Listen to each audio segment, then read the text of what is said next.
이재명 대표가 지금 재판을 받고 있는 4가지 사건 중에 재판 중에서 선거법 위반 사건에 대한 판결이 내일 내려집니다. 선거법 재판이라는 게 벌금 100만 원만 넘어가면 피선거권이 박탈이 됩니다. 즉 다음 대선에 나올 수 없게 된다는 이야기입니다.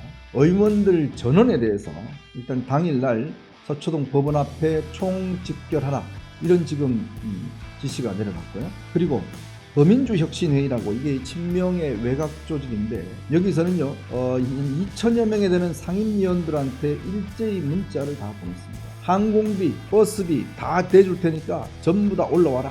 어쨌건 이 사건은 이재명 대표가 당을 총동원해서, 본인이 국회의원 되고 당대표 된 이유가 바로 이것 때문이거든요.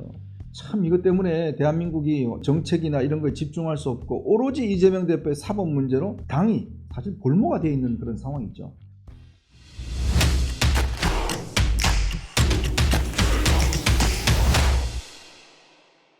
네, 이현종의 뉴스쇼 11월 14일 목요일 순서 진행하겠습니다. 내일 오후 2시 30분 서울중앙지법 형사 34부에서는 운명의 판결이 있습니다.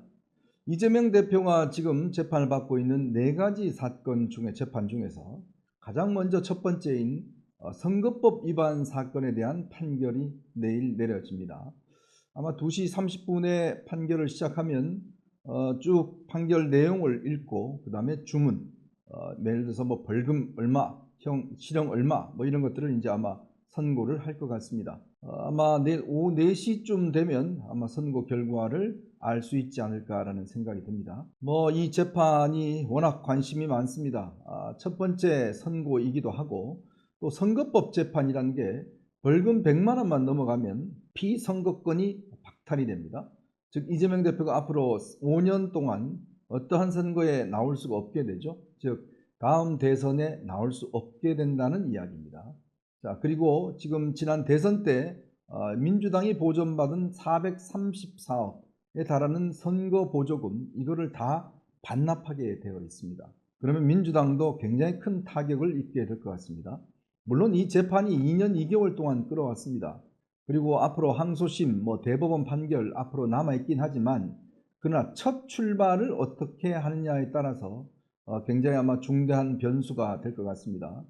그래서 내일 아마 민주당은 의원들을 총동원령을 내려서 지금 서초동 법원 앞에서 집회를 열기로 했고, 또 원외 외곽 조직인 더민주혁신회의도 전국에서 약 한 6천 명 정도를 결집해서 내일 판결 오전 11시부터 시위를 하겠다, 이렇게 지금 예고를 하고 있기 때문에 상당히 주목이 됩니다. 특히 이 재판부에 대한 어떤 위해, 이런 것들을 피하기 위해서 이 3명의 재판관이 판사가 있습니다.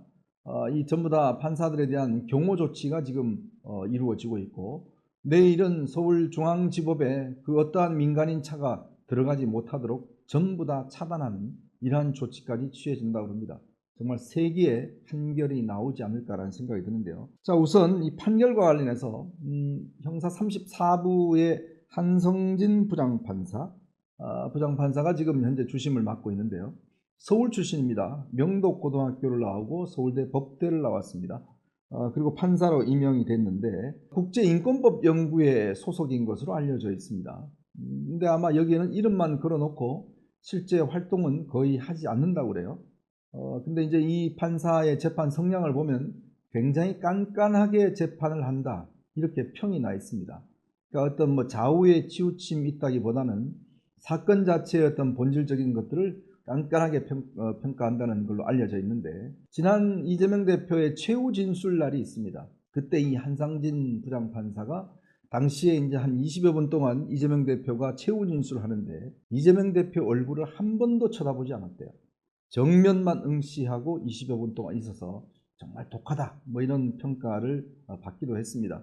그러니까 법원 안팎에서는 이 한성진 부장판사가 어떤 자아의 어떤 치우침보다는 굉장히 깐깐하게 판결한다, 이런 지금 평가를 받고 있어서 어떤 판결을 내릴지 굉장히 주목이 됩니다. 자, 그런데 지금 민주당은 이재명 대표 다 무죄다, 전혀 무죄다, 이렇게 이야기를 하고 있고, 또 더군다나 법조인 출신들 의원들이 나서서 만약 이재명 대표에 대해서 유죄를 선고한다 그러면 사법부의 흑역사로 남을 것이다. 이 검사장 출신인 양부남 의원이 또 이렇게 주장을 하고 있고요. 우리 재판부가 이 정권의 사법사련에 통제한다면은 이 재판은 사법부의 흑역사로 남을 것입니다. 또 이성윤 의원은 검찰이 죽어야 나라가 산다는 말이 나온다. 본인이 검찰에 있었으면서 또 이런 이야기를 하고 있습니다. 지금 현재 전현희 의원을 중심으로 하는 사법정의특별위원회, 여기서는 이재명 대표의 무죄를 확신한다. 정치 탄압의 희생양이다 라고 이야기를 하고 있죠. 근데 무죄인데 왜 이렇게 집회를 하고 또 이 서초동을 하는지 잘 이해가 되지 않습니다. 그래서 지금 의원들 전원에 대해서 일단 당일날 서초동 법원 앞에 총집결하라, 이런 지금 지시가 내려갔고요. 그리고 더민주혁신회의라고, 이게 친명의 외곽 조직인데 아주 핵심적 단체입니다. 여기서는요 2천여 명에 되는 상임위원들한테 일제히 문자를 다 보냈습니다. 문자를 보내서 뭐라고 이야기했냐면 항공비, 그 다음에 뭐 버스비 다 대줄 테니까 전부 다 올라와라, 이렇게 지금 이야기를 하고 있어요. 글쎄요, 저는 막 이렇게 대놓고 돈을 주겠다고 그러면서 올라오라고 이야기한 거는 글쎄 처음 보는 것 같은데, 이 더민주혁신회 측의 주장은 그렇습니다. 이 상임위원 정도 되면 월 회비를 한 50만 원 내는데 이들에게 서비스를 제공하는 거다. 특히 제주도에 있는 회원들이 서울에 올 때 항공비를 주겠다는 뭐 그런 의도다라고 해명은 하고 있습니다만은, 어쨌건 차비까지 다 줘가면서 지금 사람들 다 집결시키는, 그만큼 민주당 내에서도 꽤 이번 판결에 대해서 굉장히 좀 두려움과 우려가 있다라는 것들을 아마 반증하고 있지 않나 싶습니다. 뭐 여러분은 뭐 잘 아시겠지만 이번 재판은 두 가지입니다. 김문기 씨를 알았냐 몰랐냐의 부분이죠. 김문기 씨 성남도시개발공사의 처장이었습니다. 김문기 씨 같은 경우는 이 대장동 사업을 본인이 어떤 면에서 보면 좀 실무적으로 총괄한 사람이었죠. 유동규 씨와는 꽤 친분이 있고 이재명 대표와는 호주 출장도 함께 가고 같이 골프도 치고 요트도 타고 뭐 이렇게 친분을 했고, 또 본인이 출장지에서 자신의 자녀들에게 오늘 시장님하고 골프 쳤어, 너무 좋았어, 뭐 이렇게 이야기했던 것도 남아 있습니다. 근데 이재명 대표는 김문기 씨 모른다, 이런 이야기를 거듭했습니다. 언제? 바로 김문기 씨가 극단적인 선택을 한 바로 그날 방송에 출연해서 모른다라고 이야기를 했어요. 글쎄요, 어떻게 모른다라고 이야기할 수 있을지. 그러니까 의도는 그런 것 같습니다. 이게 이제 대장동 문제로 인해서 김문기 씨가 극단적 선택을 했는데, 그러다 보니 이게 본인한테 책임이 오기를 어떤 면에서 차단하기 위해서 모른다고 이야기한 게 아니냐, 이런 지금 의혹이 일고 있죠. 근데 과연 우리가 사정상 보면 과연 그렇게 본인의 대장동 사업 관련 핵심적인 직원이고 보고까지 받았고 출장 가서 골프도 4시간, 5시간도 같이 치고 요트까지 타고 한 직원을 돈 낮춘 사람 몰라요? 이렇게 이야기할 수 있을까? 라는 솔직히 의문이 들죠. 그래서 이재명 대표 측에서는 이거는 인지의 영역이다. 내가 좀 40대가 넘어가면서 기억력이 좀 깜빡깜빡한다. 근데 인지의 영역을 사실의 영역으로 하는 것은 말이 안 된다. 이렇게 지금 항변하고 있는 겁니다. 자, 그러면 재판부 입장에서는 과연 김문기 씨를 모른다라고 이야기를 한 게 어떠한 의도, 이유가 있느냐? 즉 당시에 이제 이 이재명 대표가 대선에 나가는 상황이었지 않습니까? 대선에 나가면서 대장동과 자신을 분리시키기 위한 목적으로 뭔가 의도성을 가지고 거짓말을 했다. 이렇게 될 경우는 아마 유죄를 내릴 가능성이 높습니다. 그동안 이 선거법 위반의 허위사실 사건에 대한 판례를 쭉 보면요, 여기서 100만 원 이상 선고를 내린 사건을 보면 주로 의도성을 가지고 거짓말을 했느냐 안 했느냐 여부, 그리고 이 거짓말이 실제 선거에서 어떠한 영향을 미쳤냐에 따라서 100만 원을 기준으로 해서 실제 의도성을 가지고 선거 영향을 미쳤다 그러면 100만 원 이상, 그렇지 않다 그러면 100만 원 이하를 선고하는 판례를 볼 수 있습니다.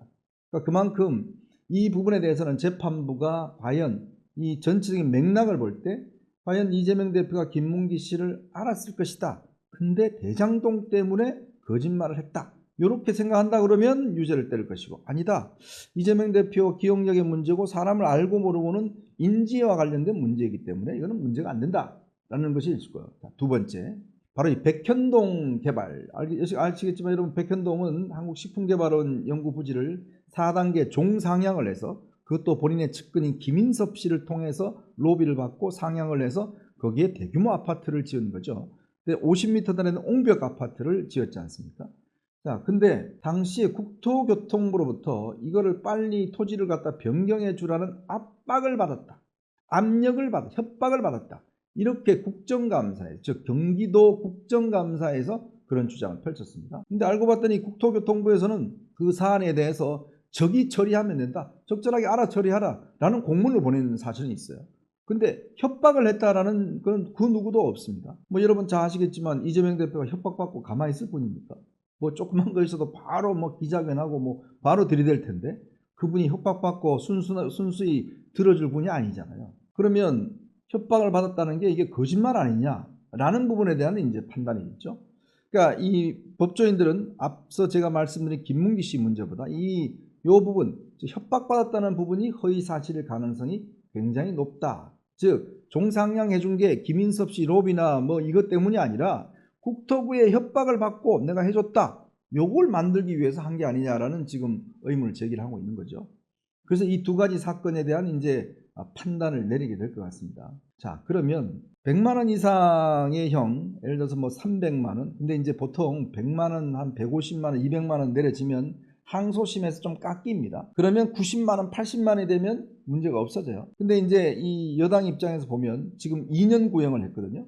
그러면 일단 지금 뭐 주진우 의원이나 이런 분들 같은 경우는 한 1년 정도 나올 것이다 라는 주장하는 분이 있는 반면에 윤상현 의원은 이거 80만 원 정도밖에 안 나온다 라고 이야기를 하고 있어요. 뭐 그건 알 수가 없죠. 그렇지만 한 300만 원에서 500만 원 정도가 나오면 항소심 가도 100만 원 이하로 떨어지기는 어렵습니다. 근데 이제 100만 원에서 150만 원, 200만 원 정도 나오면 여기 항소심 가면 잘하면 100만 원 이하로 떨어질 가능성이 있어요. 그러니까 그 벌금의 어떤 형량에 따라서 굉장히 아마 중요한 영향을 미칠 것 같습니다. 그럼 얼마가 나오느냐도 아마 우리가 관전 포인트겠죠. 항소심에서 그냥 좀 깎아줄지 안 깎아줄지. 그 다음에 만약에 이제 이게 그렇게 되면 민주당은 뭐 초비상일 겁니다. 지금 뭐 이 토요일 날 장외 집회를 다 예고해 놓고 있고 하지만 아마 극렬한 투쟁을 벌일 겁니다. 장외 투쟁을 벌일 건데 글쎄 그게 얼마나 오래 갈 수 있을지 모르겠지만 이명 1국 체제가 흔들린다는 조짐이 있으면 바로 김동연, 그 다음에 김수, 김부겸, 이낙연 뭐 등등 이제 이재명 파들이 이제 움직일 가능성이 있기 때문에 이거의 어떤 균열의 시작점이 되는 거죠. 물론 뭐 앞으로 25일 날 있을 위중교사 사건 재판도 아마 봐야 될 겁니다. 그거는 거의 유죄가 저는 뭐 거의 확실할 걸로 보여지는데 만약 두 사건 다 유죄가 내려진다 그러면 아마 이재명 대표는 굉장히 치명적일 거예요. 근데 이 선거법은 무죄, 이거 뒤에 유증교사는 유죄일 경우는 조금 애매한 면이 있겠죠. 그렇지만 이제 100만 원 이상이 내려질 경우는 어쨌건 야당 내부의 어떤 균열의 시작점이 될 수 있을 것 같습니다. 반대로 무죄가 내려진다든지 80만 원, 90만 원이 선고된다 그러면 여당이 아마 굉장히 곤욕스러울 겁니다. 그러면 야당은 이제 뭐 거의 승리했다라는 승리감에 여당을 압박할 것이고 이걸 기소했던 검찰을 압박할 것이고 또 윤석열 대통령을 공격할 거고 그리고 특검법을 엄청나게 공격할 겁니다. 그렇게 되면 여당이 특검법을 받을 수밖에 없는 그런 상황으로 갈 수밖에 없게 되겠죠. 자, 그렇기 때문에 지금 양측이 내일 재판에 대해서 정말 이 촉각을 곤두세우고 있는 건 바로 거기에 있습니다. 참 이거는 뭐 어떤 면에서 보면 참 모든 어떤 정치 운명을 법원이 판단한다는 것도 참 제가 볼 때는 넌센스 같아요. 이게 우리나라 정치 구조가 워낙 이 어떤 사법적의 판단에 많이 맡기기 때문에 이제 그런 현상을 일어나는 것인데 어쨌건 이 사건은 이재명 대표가 이게 정말 당을 총동원 해서 본인이 국회의원 되고 당대표 된 이유가 바로 이것 때문이거든요. 그리고 지금 의원들 동원해서 매일 지금 시위 벌이고 뭐 연일 이야기하고 있는 게 다 이것 때문에 그렇습니다. 참 이것 때문에 대한민국이 정말 그런 정책이나 이런 거에 집중할 수 없고 오로지 이재명 대표의 사법 문제로 당이 사실 볼모가 되어 있는 그런 상황이죠. 이런 걸 어쨌든 간에 내일 해소가 돼야 되겠다. 그래야 지금 우리가 국내외적으로 지금 여러 가지 어려운 점이 많습니다. 트럼프 지금 당선 이후에 국내 경제 굉장히 어렵고 국외적으로도 어렵습니다. 그렇다면 어쨌건 내일 마무리가 돼야 어떤 결론이 나야지만이 이런 상황들을 좀 극복할 수 있지 않겠는가라는 생각이 드는데 물론 25일 판결도 있기 때문에 더 지켜봐야 되겠지만 내일 어떤 판결을 내릴지 저도 솔직히 모르겠습니다. 뭐 제가 뭐 미리 미래를 볼 수 있는 사람이 아니기 때문에 모르겠습니다만은 내일 하여튼 긴장된 마음으로 내일의 어떤 재판부 판결을 지켜보도록 하겠습니다. 자, 여러분 보시면서요, 구독과 좋아요, 알림 꼭 부탁드리겠습니다.